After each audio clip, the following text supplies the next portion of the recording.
Hello साथियों, आप सभी का स्वागत है आपके अपने YouTube channel CDP queen Himanshi ma'am पर। साथियों, मेरा नाम है रवि और आप मेरे साथ कर रहे हो अपनी EVS की प्रैक्टिस क्लास। तो चलिए शुरू करते हैं अपनी आज की क्लास। देखते हैं आज का हमारा पहला प्रश्न कौन सा है। पहला प्रश्न दिया हुआ है, निम्नलिखित देशों में से किसे झीलों की वाटिका कहा जाता है। आपको बताना है ये जो निम्नलिखित देश हैं, भारत, फिनलैंड, ब्रिटेन, न्यूजीलैंड, इनमें से किसको झीलों की वाटिका कहा जाता है। आप लोग आंसर कीजिए, किसको झीलों की वाटिका कहा जाता है। तो इसका हो जाएगा ऑप्शन नंबर बी, हो जाएगा फिनलैंड। अगला देखते हैं, विश्व जल निगरानी दिवस मनाया जाता है। क्या बताना है, विश्व जल निगरानी दिवस कब मनाया जाता है। 2 अक्टूबर, 5 सितंबर, 10 अक्टूबर या फिर 18 सितंबर। विश्व जल निगरानी दिवस कब मनाया जाता है, आंसर दीजिए आप लोग। यह मनाया जाता है कब, 18 सितंबर को। कब मनाते हैं, 18 सितंबर को मनाया जाता है। चलते हैं अगले क्वेश्चन पर। निम्नलिखित में से जैविक संसाधन नहीं है। क्या पूछा गया है, जैविक संसाधन नहीं है। देखते हैं, शुद्ध जल, कोयला, मछली, पेट्रोलियम। तो इसमें से जैविक संसाधन कौन सा नहीं है, हमें ये बताना है। तो आप लोग आंसर कीजिए साथियों, जल्दी जल्दी कीजिए आंसर। क्वेश्चन नंबर 3 का हो जाएगा, जल जो है ये शुद्ध जल होता है, ये जैविक संसाधन नहीं है। बाकी कोयला, मछली, पेट्रोलियम ये सब कैसे हैं, जैविक संसाधन में आते हैं। अगला क्वेश्चन देखते हैं, बुशमैन जनजाति का निवास स्थल है। आपको बताना है कालाहारी, आटाकामा, कुमायूं या फिर गोबी। बुशमैन जनजाति का निवास स्थल कौन सा है, आपको ये हम करवा भी चुके हैं। तो ये कहाँ पर है, कालाहारी मरुस्थल में है। कहाँ है, कालाहारी मरुस्थल में है बुशमैन जनजाति का निवास स्थान। चलते हैं अगले क्वेश्चन पर। क्वेश्चन नंबर 5 है, 16 घास मैदान कहाँ पाए जाते हैं। क्या बताना है, 16 घास मैदान कहाँ पाए जाते हैं। देखते हैं, विंध्याचल श्रेणी, सुंदरवन, पश्चिमी घाट या फिर पूर्वी हिमालय। तो आपको आंसर करना है, आंसर कीजिए आप लोग। तो इसका कौन सा हो जाएगा, इसका हो जाएगा पश्चिमी घाट, ऑप्शन नंबर सी। चलते हैं अगले क्वेश्चन पर। सूर्य की सतह पर हाइड्रोजन के अलावा दूसरा कौन सा तत्व बहुतायत में पाया जाता है। सूर्य पर जो है हाइड्रोजन के अलावा दूसरा कौन सा तत्व बहुतायत मात्रा में पाया जाता है, हमें यह बताना है। देखते हैं, हीलियम, ऑक्सीजन, आर्गन या फिर नियान। तो आपको बताना है कौन सा तत्व बहुतायत मात्रा में पाया जाता है, हीलियम, ऑक्सीजन, आर्गन या फिर नियान। आंसर कीजिए आप लोग। तो इसका हो जाएगा हीलियम। कौन सा है, हाइड्रोजन के बाद में हीलियम जो है काफ़ी मात्रा में पाया जाता है सूर्य की सतह पर। अगला क्वेश्चन है, निम्नलिखित में से कौन सी भाषा भारतीय संविधान की 8वीं अनुसूची में उल्लेखित नहीं है। क्या बताना है, सिंधी, नेपाली, संस्कृत और अंग्रेजी में से ऐसी कौन सी भाषा है जो संविधान की 8वीं अनुसूची में उल्लेखित नहीं की गई है। तो आप लोग आंसर कीजिए इसका। क्वेश्चन नंबर 7 का आंसर दीजिए आप लोग। तो इसमें हो जाएगा कौन सी, अंग्रेजी भाषा जो है ये उल्लेखित नहीं है संविधान की 8वीं अनुसूची में। चलते हैं अगले क्वेश्चन पर। ब्लू बेबी सिंड्रोम रोग का कारण क्या है, आपको ये बताना है। ब्लू बेबी सिंड्रोम रोग जो है वो किस कारण होता है, पारा, कैडमियम, जस्ता, फिर नाइट्रेट। आंसर कीजिए आप लोग। तो आंसर कीजिए आप लोग, ब्लू बेबी सिंड्रोम रोग का कारण क्या है। क्वेश्चन नंबर 8 का आंसर हो जाएगा, क्या होता है, नाइट्रेट। क्या होता है, नाइट्रेट। अगला देखते हैं, शुद्ध जल का pH मान होता है। क्या बताना है, शुद्ध जल का pH मान कितना होता है, 7 से कम, 7 से ज़्यादा, 0 या फिर 7। शुद्ध जल का pH मान कितना होता है। तो आप लोग आंसर कीजिए। शुद्ध जल का pH मान होता है कितना, 7 होता है। कितना होता है, 7 होता है। अगला क्वेश्चन देखते हैं। अगला क्वेश्चन है, चंद्रप्रभा वन्यजीव अभयारण्य कहाँ स्थित है। चंद्रप्रभा वन्यजीव अभयारण्य कहाँ स्थित है, मेरठ, चंदौली, कानपुर, गोरखपुर। तो बताइए इनमें से कौन सा ऑप्शन सही हो जाएगा। चंद्रप्रभा वन्यजीव अभयारण्य कहाँ स्थित है, बताइए आप लोग, आंसर कर दीजिए। तो इसका हो जाएगा चंदौली। कहाँ ये, चंदौली में। अगला क्वेश्चन देखते हैं। अगला क्वेश्चन है, चट्टानी के स्तरों पर लाइकेन विकास को क्या कहते हैं? चट्टानों के स्तरों पर जो है लाइकेन के विकास को क्या कहा जाता है? टेरिकोल्स, सेक्सिकोल, कार्टिकोल्स या फिर लिग्निकोल्स। आंसर कीजिए आप लोग। तो आंसर कीजिए आप लोग जल्दी जल्दी इसका। चट्टानी के स्तरों पर लाइकेन विकास को क्या कहते हैं? तो इसका हो जाएगा सेक्सिकोल्स। क्या कहते हैं? सेक्सिकोल्स। देखते हैं अगला क्वेश्चन।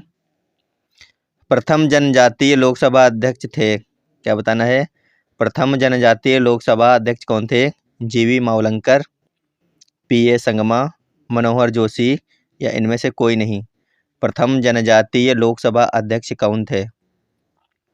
तो इसका हो जाएगा पीए संगमा। कौन थे? पीए संगमा थे प्रथम जनजातीय लोकसभा अध्यक्ष। चलते हैं अगले क्वेश्चन पर। एक बार सभी लोग वीडियो को लाइक कर लें और सब्सक्राइब कर दीजिए साथियों। एक बार सभी लोग वीडियो को ज़्यादा से ज़्यादा लोगों के पास शेयर कर दें। तो देखते हैं अगला क्वेश्चन है, सौर प्रणाली की खोज किसने की थी? कापरनिकस, गैलीलियो, केपलर या फिर न्यूटन? सौर प्रणाली की खोज किसने की थी? आपको ये बताना है। क्वेश्चन नंबर 13 का हो जाएगा ऑप्शन नंबर ए, किसने की थी? कापरनिकस। चलते हैं अगले क्वेश्चन पर। अंतर्राष्ट्रीय समुद्री संगठन का मुख्यालय कहाँ है? अंतर्राष्ट्रीय समुद्री संगठन का मुख्यालय पूछा गया है मुंबई, नैरोबी, लंदन या फिर पेरिस? तो आप लोग आंसर कर लीजिए। अंतर्राष्ट्रीय समुद्री संगठन का मुख्यालय कहाँ है साथियों? यह है लंदन में। कहाँ है? लंदन में है अंतर्राष्ट्रीय समुद्री संगठन का मुख्यालय। चलते हैं अगले क्वेश्चन पर। तो देखते हैं अगला क्वेश्चन। अमृत क्रांति का संबंध है? क्या पूछा गया है? अमृत क्रांति जो है इसका संबंध किससे है? कृषि, दूध, मछली या फिर नदी जोड़ो परियोजना?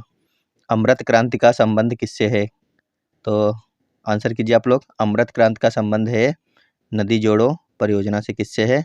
नदी जोड़ो परियोजना से। चलते हैं अगले क्वेश्चन पर। ऊर्जा के किस रूप में प्रदूषण की समस्या नहीं है? ऊर्जा के किस रूप में जो है प्रदूषण की समस्या नहीं आती है?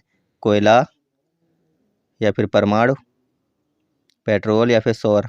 तो ये काफ़ी आसान है। सौर ऊर्जा जो है उसमें प्रदूषण की समस्या नहीं होती, बाकी सब में जो है प्रदूषण की समस्या होती है। आगे देखते हैं। रातापानी वन्यजीव अभयारण्य कहाँ स्थित है? रातापानी वन्यजीव अभयारण्य कहाँ स्थित है? उत्तर प्रदेश, मध्य प्रदेश, महाराष्ट्र या फिर गुजरात? रातापानी वन्यजीव अभयारण्य साथियों स्थित है कहाँ पर? एमपी में। कहाँ है? मध्य प्रदेश में। चलते हैं अगले क्वेश्चन पर। कौन सा मेला ऊंट के व्यापार के लिए प्रसिद्ध है? क्या बताना है? कौन सा मेला ऊंट के व्यापार के लिए प्रसिद्ध है? खिचड़ी मेला, पुष्कर मेला, कान्हा बाबा का मेला या फिर गोवर्धन मेला? तो आप लोग आंसर कर दीजिए एक बार। कौन सा मेला ऊंट के व्यापार के लिए प्रसिद्ध है? तो इसका हो जाएगा कौन सा? पुष्कर का मेला। ये ऊंट के व्यापार के लिए प्रसिद्ध है। चलते हैं आगे, देखते हैं अगला क्वेश्चन।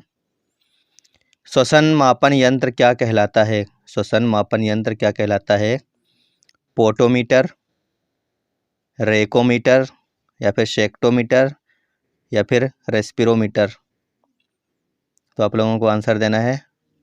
बताइए कौन सा ऑप्शन सही हो जाएगा? 19 का कौन सा ऑप्शन सही हो जाएगा? आंसर कीजिए आप लोग।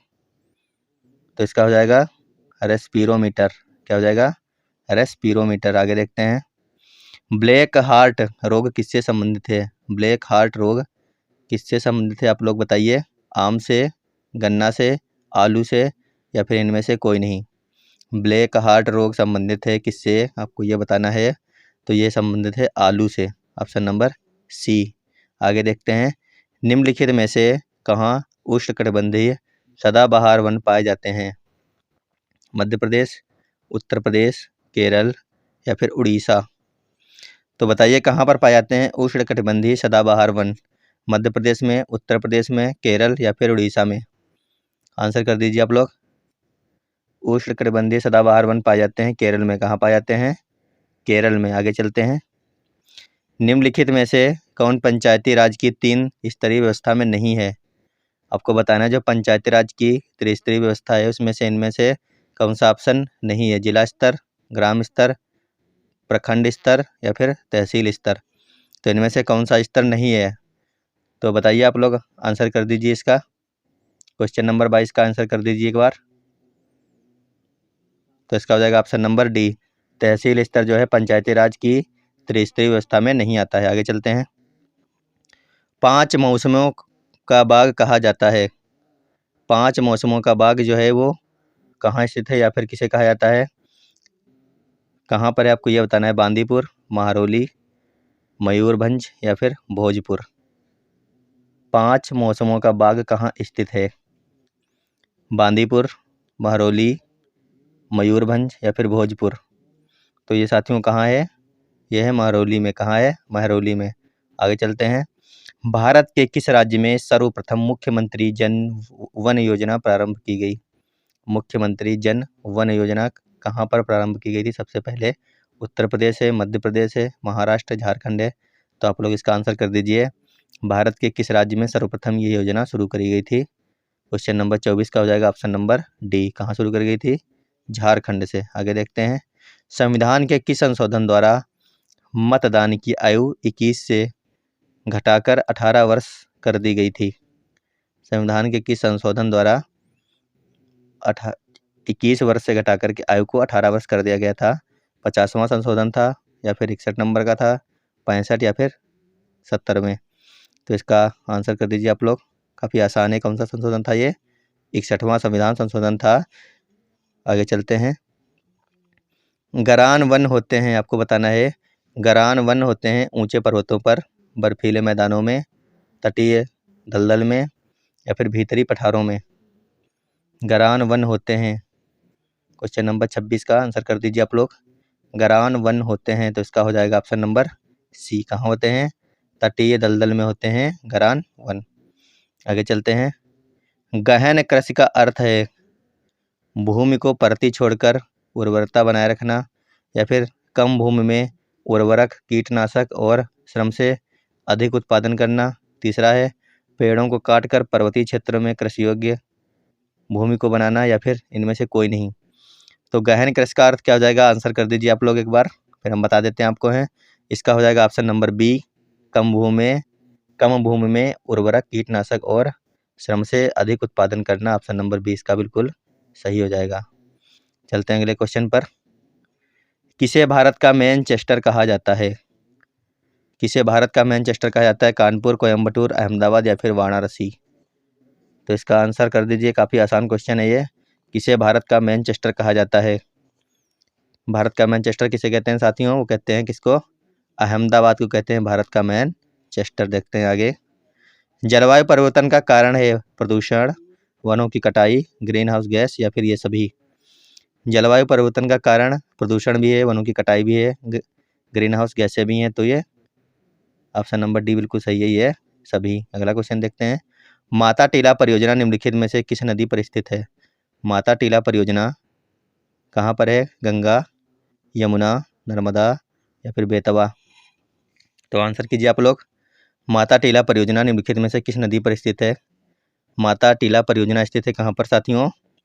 बेतवा में। तो वीडियो देखने के लिए धन्यवाद। अब हमारी क्लास आते रहिए और नियमित तरीके से अपनी प्रैक्टिस को जारी रखिए। धन्यवाद। Bye bye.